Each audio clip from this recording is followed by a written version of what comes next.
Bonjour à toi l'ami, nous revoilà sur la chaîne Merguez Machine donc pour te présenter le Jeep Cherokee comme je te l'avais tant promis. Malheureusement j'ai eu un petit peu de retard, hein, je m'en excuse, j'ai eu pas mal d'événements qui se sont passés. Comme tu peux le voir, micro-cravate, nouvelle caméra et j'ai eu aussi un beau cadeau que je te montrerai un peu plus tard. Pour la présentation du Jeep Cherokee, c'est un 2 litres 1 TD de 1993. Comme je te l'ai dit, il a une histoire très particulière ce Jeep. Je vais d'abord te raconter son histoire pour que tu comprennes vraiment pourquoi j'y suis tant attaché et pourquoi il y a d'autres amis à moi aussi qui y tiennent. Ce Jeep là a été acheté il y a 3 ans de ça. J'ai dû voir dans une précédente vidéo, donc Brian qui était venu chez moi pour pouvoir m'aider à bosser sur la M3.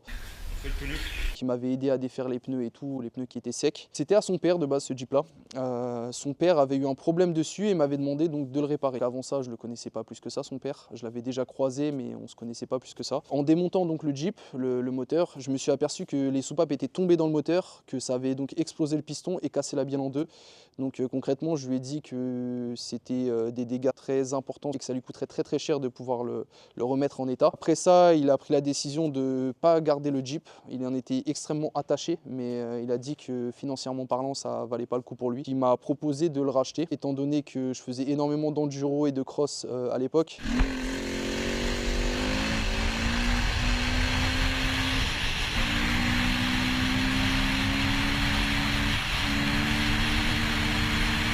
Que j'ai revendu par la suite pour pouvoir m'acheter donc ma maison. J'avais eu donc des premières expériences avec des amis en tant que passager dans des 4x4 et je m'étais aperçu que c'était pas si mal que ça. C'était vachement plus polyvalent qu'un cross ou une enduro. Et je m'étais dit donc que j'en achèterais un par la suite. Donc j'ai eu cette occasion là. Donc quand le père de mon pote me l'a proposé, j'ai dit oui. J'ai dit oui. Et donc j'ai racheté le Jeep et je l'ai entièrement refait, dans le sens où j'ai changé le moteur où je me suis fait avoir, où au final il avait également un souci. Donc les bougies de préchauffage étaient tombées dans les cylindres, ce qui avait endommagé les soupapes. Donc le moteur que j'ai racheté ne fonctionnait pas non plus, ou du moins il fonctionnait très mal. Donc j'ai dû ouvrir le moteur entièrement, refaire la segmentation, piston, bielle, soupape, siège de soupape, les arbres à cam aussi qui avaient mangé un coup. Ça m'a pris énormément de temps et j'ai pris quand même beaucoup de plaisir à le refaire parce que forcément une fois qu'on a remis le moteur on se dit qu'on repart sur du neuf. Les coussinets de bielle avaient été remplacés aussi, donc vraiment le moteur tournait rond et on repartait sur de très bonnes bases. Quand je l'ai eu il était 100% origine, enfin du moins à 95% d'origine. La seule chose que le père de mon ami avait modifié, c'était la taille des pneus. Ils étaient légèrement plus gros, mais vraiment légèrement plus gros, et ils étaient à crampons. Là, depuis, je les ai bien évidemment rechangés, mais avant, ça choquait pas plus que ça, hein. C'était pas de grosses modifications. Niveau moteur, intérieur, châssis, suspension, tout était d'origine. Donc c'est pour ça qu'après, je te ferai le tour un petit peu de toutes les modifications que j'ai apportées au Jeep durant ces 3 années où je le possède. Pour la petite histoire du fait qu'on y soit attaché, je t'explique. Peu de temps après que j'ai racheté le Jeep donc au père de mon ami, malheureusement, on lui a donc diagnostiqué un cancer donc, des poumons. Son état s'est dégradé assez rapidement, malheureusement. Il a dû régler quelques petits soucis administratifs, on va dire. Il a dû se marier un petit peu en urgence. Et il m'avait donc demandé, mon ami m'avait demandé, donc Brian, d'amener son père à la mairie avec le Jeep. Ce que j'ai bien évidemment accepté de faire. Ça l'a énormément ému. On est allé donc jusqu'à la mairie pour le mariage. Et ensuite, je l'ai ramené jusqu'à chez lui avec le Jeep, pareil. Et il prenait toujours des infos. Donc quand on allait en balade, etc., qu'il y avait Brian avec nous, il envoyait toujours un petit message pour dire est-ce que ça s'est bien passé, il n'y a pas eu de dégâts, machin. Donc vraiment, il était extrêmement attaché à ce véhicule-là. On a passé pas mal de temps ensemble après justement l'achat du véhicule parce que je lui avais promis de l'aider à retrouver lui-même un 4x4, donc un bon 4x4 qui n'était pas rouillé, qui n'avait pas de soucis particuliers niveau moteur. C'est pas mal de temps ensemble à rechercher un petit peu des véhicules à droite à gauche, à bouger un peu partout dans le nord de la France pour trouver ça. Il a fini par trouver un véhicule, malheureusement il n'aura pas pu en profiter très longtemps. Voilà pourquoi on est vraiment attaché, autant moi que donc mon ami Brian ou même les autres membres de mon groupe de potes, parce que ce véhicule-là a vraiment une histoire très particulière. C'est pour cela que je veux vraiment l'entretenir et garder quand même le véhicule en bon état. Je veux pas qu'il soit pourri de rouille, je veux pas qu'il ait des trous dans les ailes arrière, je veux pas de trucs comme ça. Donc maintenant j'hésite même limite des fois à faire certaines balades un peu hard. Mais en tout cas c'est un très bon franchisseur, honnêtement, avec les modifs que je lui ai apportés. Je vais pouvoir te faire le tour pour que tu vois un petit peu tout ce qui a été modifié pour améliorer ses performances. Niveau moteur on n'a pas grand chose, je te dis honnêtement. Je vais t'ouvrir le capot tout de suite pour que tu vois ça. Donc voilà le petit 2 litres 1 TD. Bon, il est un petit peu sale, hein, tu m'excuseras, hein, j'ai pas pris spécialement le temps de le nettoyer avant de te faire la vidéo. Comme tu peux le voir, il est entièrement d'origine, il y a juste la pompe donc, qui a été un petit peu, le débit de gasoil qui a été un petit peu augmenté. Il y a quelques petites modifications qui ont été apportées au véhicule, comme par exemple la pompe à essence, généralement qui chie sur ces véhicules-là. Donc il y a une prise d'air qui se fait au niveau du filtre et ça fait que le véhicule broute et tourne pas correctement. Donc moi j'ai mis une pompe en direct et j'ai mis également un schnorkel donc pour éviter de boire de l'eau au moment des balades tout terrain et tout, c'est toujours utile d'avoir ça en plus.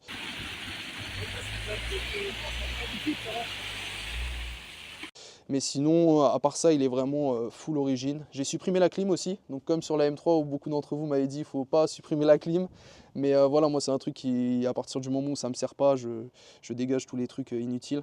Et au moins il respire beaucoup mieux, parce que ça c'est la maladie sur les 2 litres 1 TD, c'est qu'ils chauffent énormément. C'est des moteurs qui étaient mis, donc c'est des moteurs de Renault, qui ont été mis dans ces véhicules-là. C'était à l'époque où il y avait en gros Chrysler, Jeep et Renault qui faisaient des alliances, parce que le marché français et européen était assez compliqué au niveau des motorisations. Donc ça fait que les Américains voulaient s'importer un petit peu en France, mais malheureusement ils n'avaient pas les moteurs adaptés pour en gros ce que réclamaient les Européens. Donc ils se sont mis à faire des alliances justement avec des marques françaises, donc comme Renault, pour pouvoir fournir au niveau des moteurs. Mais ils se sont rendus compte que c'est très rapidement une connerie, parce que ces moteurs-là, ils sont plus faits pour des berlines, pour rouler sur autoroute nationale. Et puis voilà, donc là, quand tu lui demandes beaucoup en tout terrain à tirer dedans ou à mettre beaucoup au niveau de la charge ou même à tirer, si par exemple tu as une remorque ou quoi que ce soit, il se retrouve très vite dépassé et il chauffe très rapidement. J'ai installé donc une prise d'air au niveau du capot, donc c'est pas une prise d'air factice, même si c'est un truc, oui, je te le dis, c'est un vrai, donc il y a vraiment un truc qui a été fait.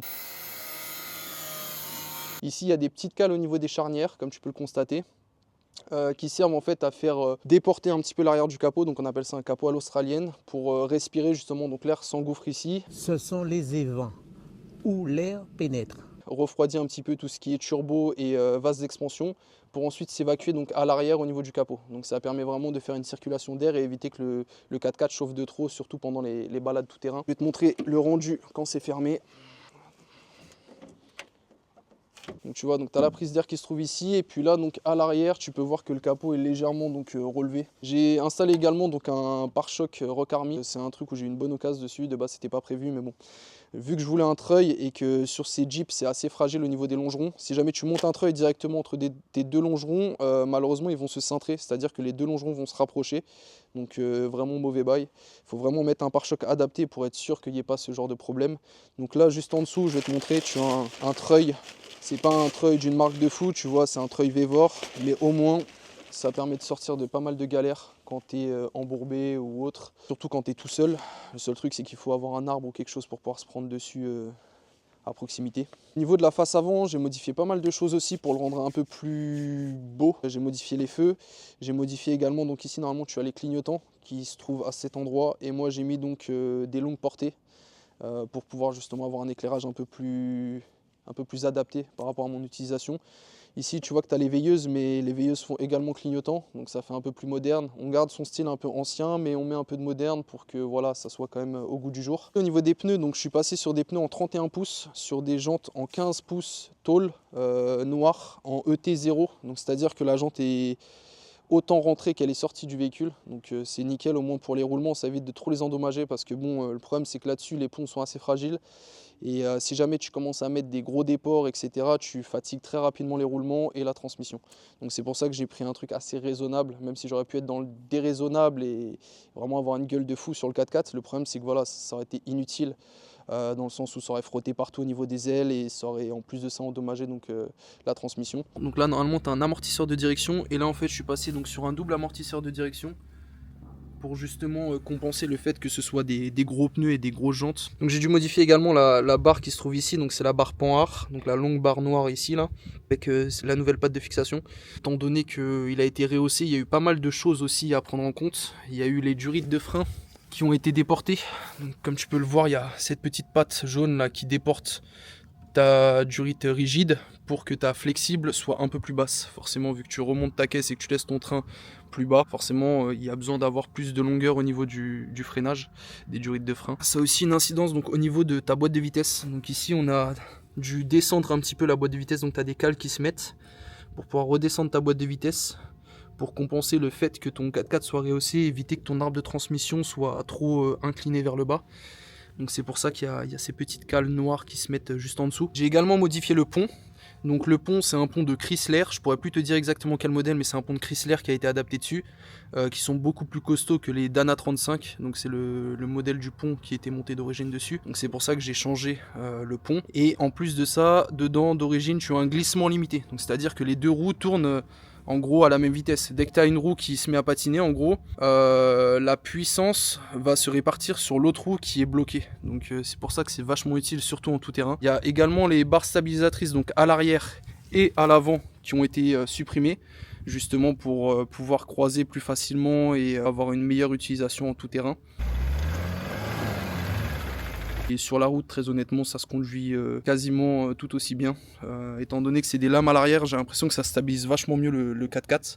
Après, bon, quand t'es chargé, je vais pas te mentir, ça tangue plutôt pas mal. Mais bon, quand t'as l'habitude, on va dire que c'est pas dangereux. Là, on a dû découper les ailes pour pouvoir donc fixer le pare-choc Rock Army. Un kit Reos de 12 cm et demi pour pouvoir justement le relever au maximum, relever la caisse. Parce que bien évidemment, si tu mets des pneus et des jantes comme ça sur un Jeep Cherokee d'origine, je te dis honnêtement, ça va frotter. Premier croisement, même un Dodan, limite, ça va frotter. Donc c'est pour ça il faut rehausser le véhicule pour pouvoir mettre des grosses jantes et des gros pneus comme celui-ci. J'ai également découpé donc les passages de roues pour faire un effet un peu plus moderne par rapport à ce qui était avant, de quand je l'ai eu. Dédicace à mon pote Nico qui m'a vendu pas mal de pièces. D'ailleurs, c'est lui qui m'a vendu les pneus à un prix dérisoire honnêtement. Et qui m'a également vendu donc cette galerie de tour. De base, j'étais pas spécialement intéressé, puis quand j'ai dû déménager, je me suis dit que ça pouvait toujours servir, et effectivement, ça sert énormément. Donc petite galerie de toit adaptée au Jeep Cherokee, avec des petits spots donc en feu US juste au-dessus au niveau du toit pour faire un petit côté un peu plus sympa, et puis au moins ils sont protégés avec la galerie de toit. Les vitres teintées qui ont été faites par mes soins de manière très dégueulasse. Donc comme tu peux le voir, c'est un petit peu décollé par endroits, mais bon, on fait avec, hein. Et puis après voilà, après le côté un peu déconnade, donc j'ai pas mal de stickers à la con pour voilà, pour être un peu dans le délire.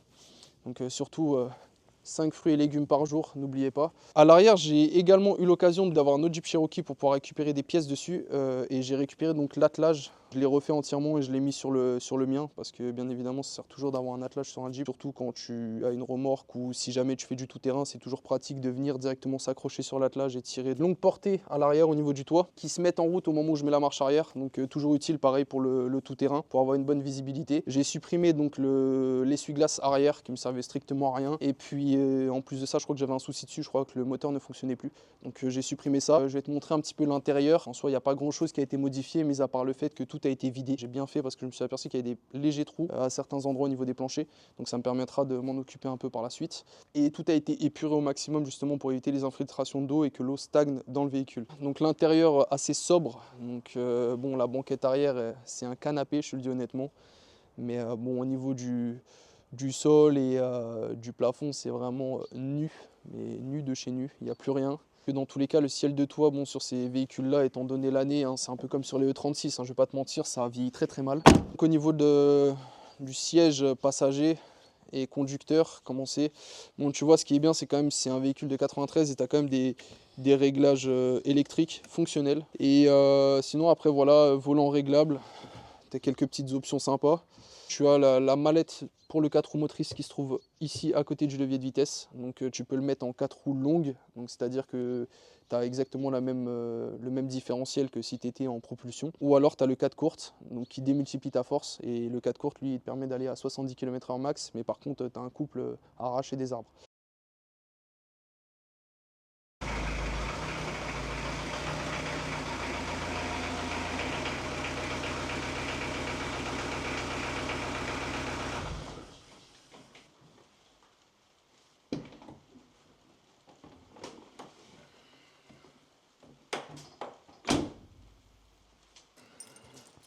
Bon, je sais que ça peut paraître bizarre de dire ça comme ça, mais il faut que je te présente quelqu'un, et ce quelqu'un est dans le coffre. Je tiens à te présenter notre toute première mascotte Merguez Machine, donc le petit Zeus, qui nous a rejoint il y a quelques semaines. Enfin, il a eu 3 mois, il va avoir un peu plus de 3 mois là.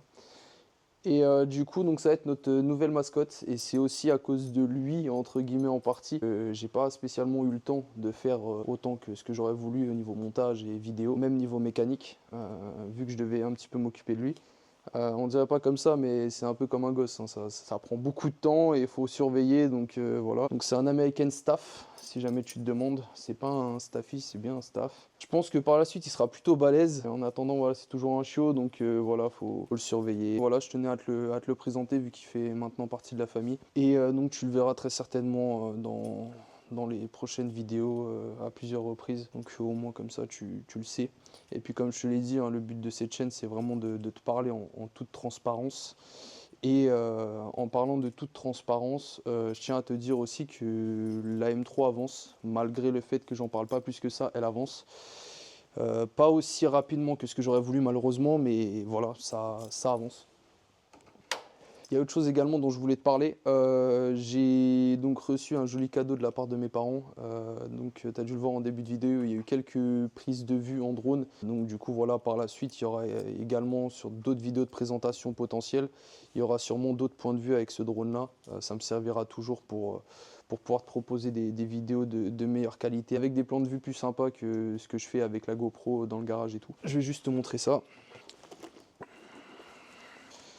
Donc voilà la bête.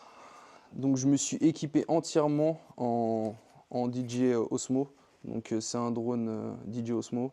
Et la caméra pareil avec laquelle je filme, je me suis équipé, donc j'ai pris directement la DJI Osmo Pocket 3 avec tous les accessoires possibles et inimaginables. En soi c'est cool parce que ça me fait de belles images, mais j'ai principalement fait ça pour toi, dans le sens où au moins quand tu regardes les vidéos il n'y aura pas de galère de son, de qualité d'image ou même de vidéos qui plantent comme j'ai déjà eu le cas aussi. Ça fout d'ailleurs pas mal les boules. Je tiens à te dire que voilà, je fais l'effort quand même. C'est quand même un budget en moins du coup qui ira sur la M3, mais au moins ça me permettra de te proposer des vidéos de meilleure qualité on va dire. Pour continuer donc avec la présentation du Jeep, j'ai encore 2-3 petits détails à te dire. On va parler budget. Donc de savoir combien m'a coûté le Jeep déjà à l'achat et combien j'ai dû investir pour qu'il soit comme il est là actuellement. Alors le prix de départ, le père de mon ami me l'avait vendu vraiment à un tarif très raisonnable, surtout qu'il n'y avait pas spécialement de corrosion dessus. Malgré les légers trous que j'ai dans le plancher, c'est vraiment que dalle comparé à ce qu'on peut trouver sur le marché avec d'autres Jeep Cherokee en vente sur le bon coin et tout. Il n'y avait vraiment pas beaucoup de corrosion et il me l'a donc cédé pour la modique somme de 400 €. Ensuite, moi je suis venu donc apporter certaines modifications. Au tout début, j'avais commencé juste à rouler avec, à le préparer un petit peu juste esthétiquement, mais rien de bien méchant, hein. J'ai juste claqué des petits billets dedans, des trucs genre 50 balles, tu vois, pour des feux longue portée. Mais en soi, j'ai pas mis de gros billets dedans au départ. Donc j'ai commencé à rouler avec le 4x4 tel qu'il était, c'est-à-dire avec les pneus du père de mon ami. Et je me suis très rapidement aperçu que ça allait pas suffire. Ah putain, on perd pas le pot nous. Donc dès que tu arrives dans les chemins de terre et tout, dès qu'il y a une ornière, généralement les ponts ils frottent. Donc qu'est-ce que tu manges? Mais non non non non non non. Arrête ça. Bon, du coup je disais, il m'a perdu. Donc je me suis très rapidement aperçu que ça allait pas le faire. J'ai commencé à bosser dessus de manière plus poussée, donc à mettre un kit Reos, à mettre des gros pneus avec des jantes à déport, etc. Et donc toutes les modifications par rapport à ça m'ont coûté 2000 € approximativement.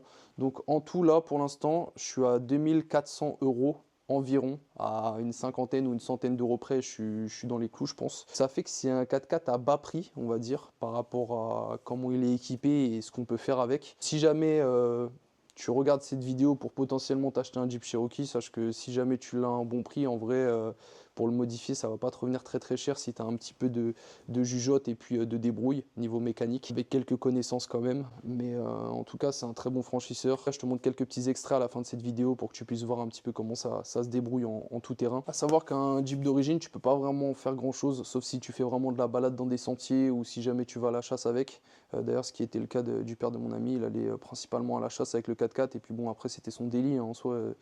Son 4x4 il faisait tout avec, donc il n'avait pas plusieurs véhicules. Ça fait que tu peux pas vraiment le pousser dans ses derniers retranchements comme tu le pourrais avec un kit Reos et des gros pneus. Et c'est pour ça qu'il faut malheureusement modifier pas mal de trucs pour pouvoir vraiment faire un 4x4 plus polyvalent. Anecdote assez drôle, c'est que je me suis aperçu avec le temps que en fait le 4x4 était pas français. En fait c'était un 4x4 import Canada. Donc en plus j'ai été con, c'est qu'il y avait le compteur kilométrique qui est élu en miles, donc il y a les miles et les kilomètres heure, et je me suis toujours dit qu'en gros, vu que c'est un Jeep, bah forcément c'est américain, donc tous les Jeeps étaient comme ça, mais en fait pas du tout. Je me suis aperçu de ça vachement longtemps après l'achat, et je me suis penché du coup sur Istovec, et en fait c'est un import Canada. Par contre il a été importé neuf, c'est-à-dire que le premier propriétaire l'a acheté au Canada et l'a fait importer en France. Ça se faisait beaucoup à l'époque, dans les années 90, ça valait vachement plus le coup d'acheter un véhicule directement à l'étranger et de le rapporter en France. Enfin je te parle d'un véhicule étranger bien évidemment. Du coup ce Jeep est donc un import Canada, et c'est pour ça que j'ai certains trucs qui sont pas tout à fait identiques que sur certains modèles français, européens. En tout cas je me suis pas reposé sur mes lauriers, il y a deux nouveaux véhicules qui sont entrés dans le garage Merguez Machine. Je peux pas te les montrer bien évidemment tout de suite, mais tu verras dans les prochaines vidéos. C'est des véhicules qui m'ont également pris beaucoup de temps, parce que bon, tu connais Merguez, hein, et quand il achète un truc c'est souvent qu'il marche pas. Et du coup c'était assez galère en fait de trouver les pannes dessus. Il y avait pas mal de bricoles à faire à droite à gauche, donc c'est pour ça aussi que j'ai perdu du temps. Mais en tout cas bien évidemment je te les montrerai par la suite. En attendant, je pense que la prochaine vidéo sera une vidéo de l'Audi TT ou de la M3, je sais pas, je vais voir si j'ai assez de contenu pour te sortir une vidéo de la M3, même si elle a avancé mais pas au point de pouvoir peut-être sortir une vidéo, je sais pas encore. Faut que vraiment que je me penche sur les vidéos que j'ai de côté. En tout cas voilà, ce sera soit une vidéo de la M3, soit une vidéo de l'Audi TT. Si jamais tu as des remarques sur la vidéo de présentation, sur des choses que je dois améliorer ou des petits points qui titillent un petit peu, surtout n'hésite pas à me les laisser en commentaire, car je pense que je vais faire d'autres vidéos de présentation comme ça. Bien évidemment, dans mon groupe d'amis, on est tous passionnés voiture, moto. On a quand même pas mal de véhicules, et des véhicules qui ont aussi des histoires, parce que là je parle beaucoup de moi, mais en soi mes potes ont aussi des voitures assez exceptionnelles. Je pense notamment à Quentin qui a pas mal de voitures, beaucoup de BM, et des BM assez propres et rares. On a même une qui a une belle préparation, une sacrée préparation même. Je comptais faire une vidéo dessus. Surtout n'hésite pas à me dire si tu es pour ou contre dans les commentaires. Donc, bien évidemment c'est pas parce que je sors des vidéos comme celle-ci de présentation que je vais en oublier le but principal qui est la M3. Même si je sors des vidéos à côté, la M3 va quand même avancer de son côté aussi. C'est juste un bonus pour quand même faire vivre la chaîne. En tout cas je te laisse sur ces dernières petites vidéos que j'avais en stock sur mon téléphone, et en espérant que la vidéo t'aura plu. Surtout n'hésite pas à venir t'abonner à notre Instagram Merguez Machine, et donc à notre chaîne YouTube si jamais vraiment tu veux suivre la suite des événements. Et je te dis à la prochaine.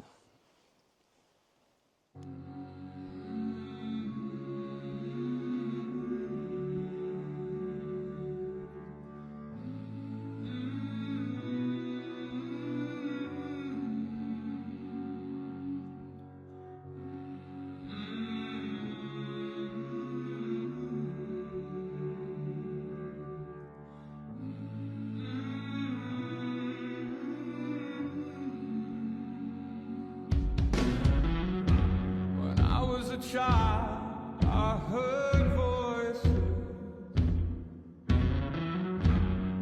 Some would sing and some would scream. You soon find you have few choices. I learned the voices die.